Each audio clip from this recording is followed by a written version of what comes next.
I suddenly suspected that my stepmother had poisoned the porridge, so I took a sniff with my own nose. Sure enough, I detected an odd smell. To preserve the evidence, I took out a plastic container and poured all the porridge into it. Worried that my stepmother might notice, I returned the empty bowl to the kitchen and praised her for making such delicious porridge today. But just as I turned to leave, my stepmother called out to me. It turned out she had seen water leaking from my backpack. I could only explain that the water bottle in my bag was leaking. At that moment, I told a lie and hurriedly left. My stepmother didn't think much of it, but when she went to mop the floor, she realized that what was dripping on the floor wasn't water.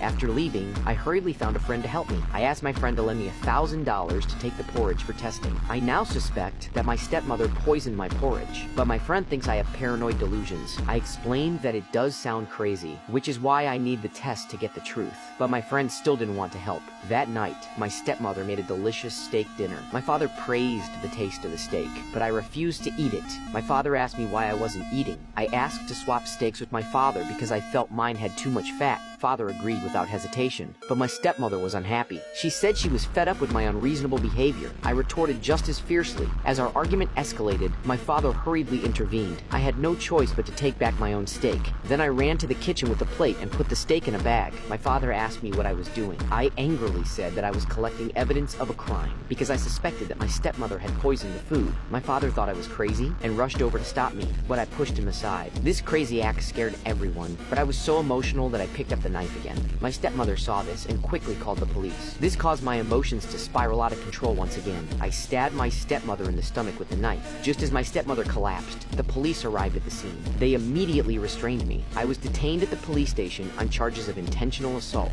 My father hired the best lawyer to defend me. However, the current situation is highly unfavorable for me. The lawyer advised me to voluntarily admit that I had mental issues. Only then could I avoid imprisonment. But I refused to admit that I had a mental illness. I did not regret my actions at all. At that moment, my younger brother walked in. With tears in his eyes, he urged me to cooperate with the lawyer. Otherwise, he would testify in court that I had a mental illness. Seeing my younger brother crying, I eventually chose to compromise. In court, I voluntarily admitted that I had a mental illness and ultimately avoided prison. But seeing my stepmother's arrogant demeanor left me feeling extremely unhappy. After spending half a year in the mental hospital, my stepmother came to visit me alone one day. She first pretended to show concern for me and even apologized. I didn't want to respond, but my stepmother's next words completely shattered me. It turned out that my father had suddenly died of a heart attack shortly after marrying my stepmother, and he hadn't left any will. Even my younger brother is dying.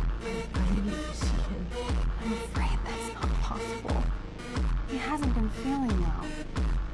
Stomach pains. Hearing this, I couldn't sit still anymore. Sure enough, our entire family had been framed by this malicious woman.